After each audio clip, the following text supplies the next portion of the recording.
Хоёр орны төрийн тэргүүн Тайваны хоолой дагуух Хятад Тайваны харилцааны асуудлыг голчлон ярилцах юм а. Бүгд найрамдах Хятад ард улсын засгийн газар 1949 онд Тайвантай харилцаагаа тасалсан бөгөөд 2008 онд буюу Маин Цзю ерөнхийлөгчөөр сонгогдсон үеэс хоёр орны харилцаа ерөнхийдөө сэргэж эхэлжээ. Хятадын засгийн газар Тайван улсыг өөрийн газар нутгийн нэг хэсэг хэмээн үздэг юм.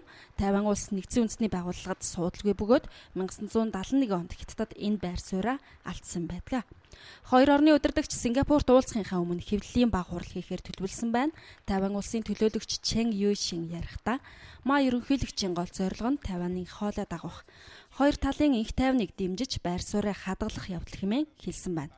Хоёр орны удирдагчийн уулзалтаар ямар ч гэрээ хэлэлцээр хийгдэхгүй гэдгийг албаны хүн ярьжээ.